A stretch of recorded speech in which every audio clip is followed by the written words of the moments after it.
Hello all, welcome back. మనకి seventh క్లాస్లో మరొక బయాలజీ టాపిక్, కొత్త ఎన్సీఆర్టీ క్యూరియాసిటీ టెక్స్ట్ బుక్లో ఉన్నటువంటి మరొక లెసన్. దీని ముందు లెసన్ మనం ఎడాలసెన్స్ అని చెప్పేసి మన టాపిక్ డిస్కస్ చేసామండి. ఓకేనా. ఇప్పుడు ఈ వీడియోలో మనం ఏంటంటే లైఫ్ ప్రాసెస్ ఇన్ యానిమల్స్ అని చెప్పి ఇక్కడ ఇవ్వడం జరిగిందండి. సార్, తెలుగు మీడియం అభ్యర్థులకి మళ్ళీ నేను రిక్వెస్ట్ చేస్తున్నాను, ఇంగ్లీష్లో పీడిఎఫ్ ఉంది, తెలుగు మీడియంలో అందించండి అని చెప్తున్నారండి. తెలుగు మీడియంలో పీడిఎఫ్స్ అనేవి రెడీ అవ్వలేదు అండ్ వెబ్సైట్లో కూడా ఇంకా పెట్టలేదు తెలుగు మీడియం. కాబట్టి పెడితే కనుక నేనే మీకు అందుబాటులోకి తీసుకొస్తాను. ఓకే. కాబట్టి ఎవరు కూడా వరీ అవ్వాల్సిన అవసరం లేదు. తెలుగు మీడియం వారికి కూడా అర్థమయ్యే విధంగానే నేను ఈ లెసన్స్ని ఎక్స్ప్లెయిన్ చేస్తాను. ఎవరు కూడా ఇంగ్లీష్ మీడియంలో ఉన్న పీడిఎఫ్ని చూసి అర్థం కావట్లేదనే భ్రమతో ఉంటే అలా నోటిఫికేషన్లు వస్తుంటే వెళ్ళిపోతుంటాయి. అలా ఎన్ని రోజులు మనం తెలుగు మీడియంలో బుక్స్ లేవని చెప్పి మన టైంని వేస్ట్ చేస్తాం? ఒకసారైనా ప్రయత్నించాలి కదా, అదొకసారి మీరు గమనించండి. ఓకేనా. రైట్, మరి వీడియో లేట్ చేయకుండా స్టార్ట్ చేద్దాం. Okay. Right, life process in animals అన్నాడండి. లైఫ్ ప్రాసెస్ అంటే తెలుగులో ఏమని చెప్తారంటే జీవక్రియలు అని చెప్పి మనం చెప్తాం. ఎందులో జీవక్రియలు? జంతువులలో జీవక్రియలు అని చెప్పేసి మనం చెప్తాం. ఇది లెసన్ పేరు, జంతువుల్లో జీవక్రియలని. సాధారణంగా జంతువులు మనుగడ సాధించాలంటే, అంటే జంతువులు బ్రతకాలంటే వాటి యొక్క శరీరంలో కొన్ని ముఖ్యమైనటువంటి క్రియలు, కొన్ని ఫంక్షన్స్ అనేవి జరగాలి. ఓకేనా. ఉదాహరణగా మనం తీసుకుంటే జీర్ణం అవ్వడం, ఫుడ్ అనేది డైజెస్ట్ అవ్వడం. అదేవిధంగా జంతువులతో పాటు మనం కూడా జంతువులే కదా, సో ఉదాహరణగా శ్వాస తీసుకోవడం. అదేవిధంగా రవాణా వ్యవస్థ అంటే ట్రాన్స్పోర్టేషన్ సిస్టమ్, బాడీలో తయారైనటువంటి న్యూట్రియంట్స్ అన్నీ కూడా ఏమవ్వాలండి, శరీరంలో అన్ని భాగాలకు సరఫరా అవ్వాలి. అదేవిధంగా సరఫరా అంతా అయిపోయిన తర్వాత పదార్థాలన్నింటినీ వినియోగించబడిన తర్వాత మిగిలినటువంటి వ్యర్థ పదార్థాలు, వాటిని మనం వేస్ట్ మెటీరియల్స్ అంటాం కదా. సో వీటిని ఏం చేయాలని మనం బయటకు పంపించాలి. బయటికి పంపించాలంటే ప్రత్యేకంగా మరొక వ్యవస్థ కావాలి. ఓకేనా. ఆ వ్యవస్థ ఏదండి? ఎక్స్క్రేటరీ సిస్టమ్ అంటారు. అలా బయటికి పంపించడాన్ని ఎక్స్క్రీషన్ అంటారు. సో దాన్నే తెలుగులో విసర్జన అని చెప్పి అంటారు. సార్, జీవి మనుగడ సాధించడానికి కావలసినటువంటి ఈ ముఖ్యమైనటువంటి ప్రొసీజర్స్ ఏవైతే ఉన్నాయో, ఓకేనా, వాటినే లైఫ్ ప్రాసెస్ అని చెప్పి మనం చెప్తాం. ఇన్ యానిమల్స్, జంతువుల్లో జీవక్రియలు అని చెప్పేసి లెసన్ పేరు. ఓకేనా. ఇక్కడ ఎవరో ఒక ఇంపార్టెంట్ పర్సన్ ఏదో ఒక కొటేషన్ లాంటిది ఇచ్చారు, చూద్దాం. చూడండి. If your food is fully digested before you eat again, నువ్వు ఇంకోసారి అన్నం తినే ముందు నీ ఫుడ్ మొత్తం అరిగిపోతాయంట. You won't need medicine for pain, నొప్పికి కనీసం మాత్రలు కూడా వాడవలసిన లేదంట. అంటే ఇక్కడ తిన్నటువంటి ఆహారం అనేది జీర్ణం అవ్వడం కూడా ఒక అద్భుతమైనటువంటి విషయంగా మనం భావించవచ్చు అనమాట. ఓకేనా. రైట్, అయితే ఇక్కడ ఈ లెసన్లో మనకి జీవక్రియలో భాగంగా ఏమి ఇచ్చాడు తెలుసా? అన్నీ ఇవ్వలేదు. అండ్ అభ్యర్థులు ఇంకొక ముఖ్యమైన సమాచారం ఇక్కడ గమనించాలి. ఈ పాఠం ఏదైతే ఉందో 10th క్లాస్లోని, ఓకేనా, డీప్గా ఉందండి 10th క్లాస్లో. కాబట్టి ఈ 7th క్లాస్ కాబట్టి ఇక్కడ యాజ్ ఇట్ ఈజ్గా డేటా ఏది ఉందో ఆ డేటాని 100% చెప్తాను. మళ్ళీ ఇది 10th క్లాస్లో రిపీట్ అవుతుంది. ఓకే, ఇదే టాపిక్ రిపీట్ అవుతుంది. అక్కడ మీకు 10th క్లాస్తో పాటుగా ఇంటర్మీడియట్ టచ్ చేస్తూ డెప్త్గా చెప్పడం జరుగుతుంది. కాబట్టి అభ్యర్థులు గమనించగలరు. ఓకేనండి.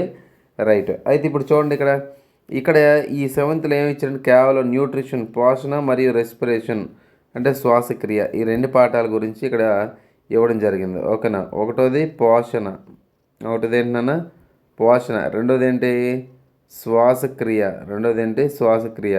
ఈ 2 వ్యవస్థల గురించి మాత్రమే ఇవ్వడం జరిగిందనమాట. కాబట్టి అభ్యర్థులందరూ కూడా గమనించాలరు. ఓకే. రైట్. సో కాబట్టి ఇక న్యూట్రిషన్ అంటే పోషణ, రెస్పిరేషన్ అంటే ఏంటి శ్వాసక్రియ, ఈ రెండింటి గురించి ఇక్కడ ఇవ్వడం జరిగిందనమాట. సో మీరు కేర్ఫుల్గా అబ్జర్వ్ చేయండి.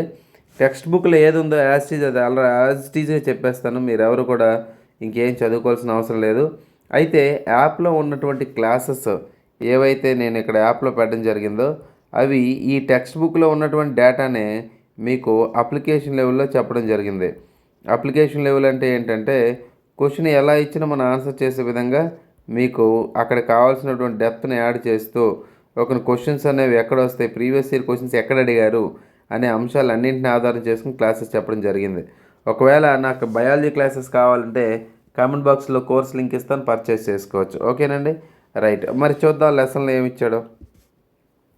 చూడండి, ఇక్కడ ఏమంటాడంటే observe your surroundings and notice what animals eat. మన చుట్టూ ఉన్నటువంటి పరిసరాలని అబ్జర్వ్ చేస్తే జంతువులు ఏమేమి తింటున్నాయో నోటీస్ చేయమన్నట. ఇక్కడ మనకి ఎక్కడెక్కడ ఎగ్జామ్ బేస్డ్ ఉన్నాయో అవన్నీ నేను ఎక్స్ప్లెయిన్ చేస్తాను కాబట్టి ఇక్కడ బోర్గా ఫీల్ అవ్వకూడదండి. ఓకేనా. Animals eat different types of food. జంతువులు వివిధ రకాల ఫుడ్ని తీసుకుంటాయంట. బీస్ అంటే తేనెటీగలు మరియు sunbirds suck the nectar of flowers. చిన్న చిన్న కీటకాలు, ఓకేనా, సీతాకోచిలన్నీ కూడా ఈ మొక్కల నుంచి, ఓకేనా, మకరందం తీసుకుంటాయంట. While infants of humans and many other animals feed on their mothers milk. చూడండి ఎంత మంచి బిట్ ఇచ్చాడో. ఇన్ఫాంట్స్ ఆఫ్ హ్యూమన్ బీయింగ్స్, ఓకేనా, అంటే మానవుని యొక్క శిశువులు ఏవైతే ఉన్నాయో, శిశువులు అంటే మనం చిన్నప్పుడు, మరియు మిగిలిన జంతువులు ఏంటంటే తల్లిపాలను ఆహారంగా తీసుకుంటారు మొదట్లో, అంతేనా. సో తల్లిపాలను ఆహారంగా తీసుకుంటారు.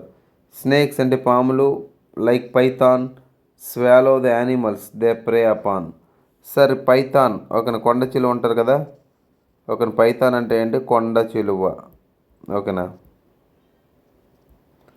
కొండ చిలువ లాంటి జంతువులు ఏం చేస్తాయంట, యానిమల్స్ని డైరెక్ట్ తినేస్తాయంట. Some aquatic animals filter tiny food particles floating nearby and feeding upon them. So కొన్ని సముద్రంలో లేదా మంచినీటిలో ఉండే జీవులు ఏవైతే ఉన్నాయో, ఓకేనా, అవి ఆహారం ఎలా తీసుకుంటాయంటే దాని చుట్టూ ఉన్నటువంటి చిన్న చిన్న పార్టికల్స్ని నీటిలో తేలుతున్న వాటిని, సో చిన్న చిన్న ఫుడ్ పార్టికల్స్ నీటిలో తేలే వాటిని ఆహారంగా తీసుకుంటాయంట. ఓకే, ఇక్కడ కూడా మనకి ఎగ్జామ్ పాయింట్ ఆఫ్ వ్యూ లేదు. ఇక్కడ డయాగ్రామ్ ఇచ్చాడు చూడండి. ఇక్కడ హ్యూమన్ డైజెస్టివ్ సిస్టమ్, మానవుని యొక్క జీర్ణ వ్యవస్థ 10th క్లాస్లో ఇచ్చాడు. అక్కడ కంప్లీట్ డెప్త్ నేర్చుకుంటే ఇక్కడ ఉన్నది ఉన్నట్టుగా యాస్టీ చెప్తానండి, జాగ్రత్తగా వినండి. Animals including humans obtain energy from food which enables them to carry out various life process. Sir జంతువులతో పాటుగా మానవుడు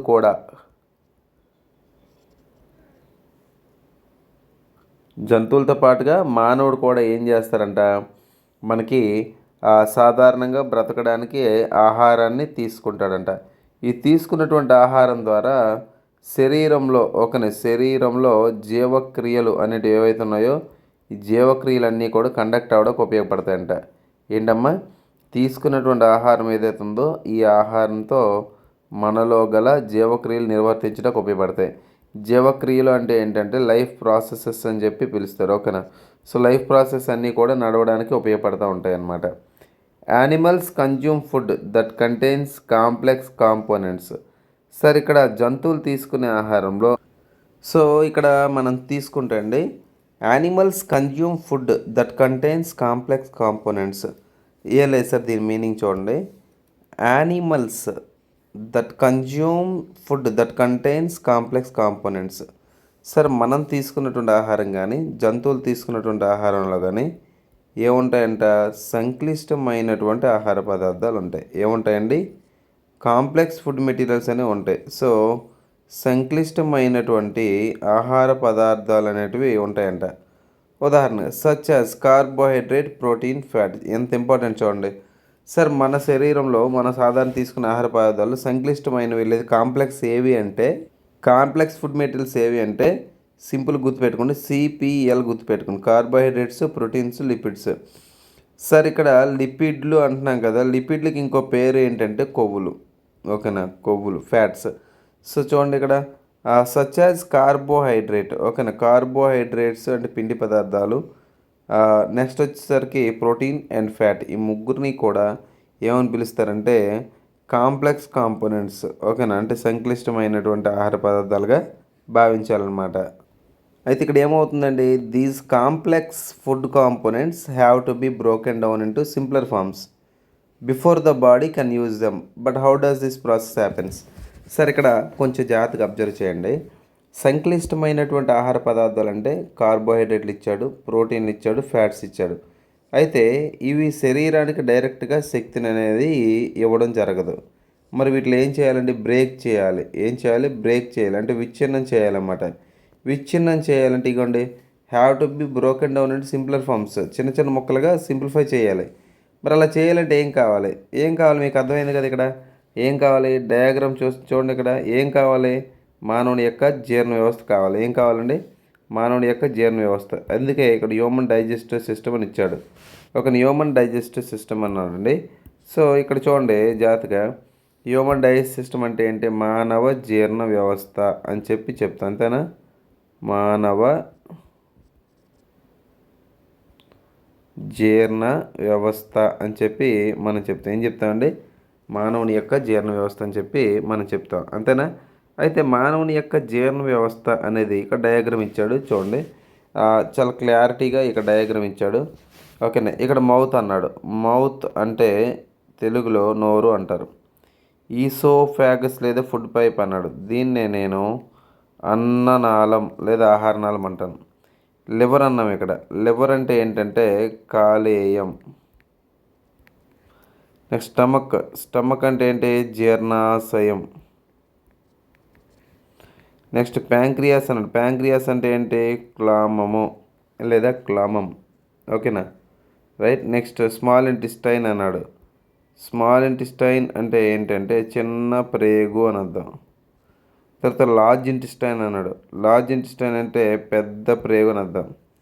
నెక్స్ట్ రెక్టమ్, ఒక నీ పార్ట్. రెక్టమ్ అంటే పురీషనాళం. ఓకేనా.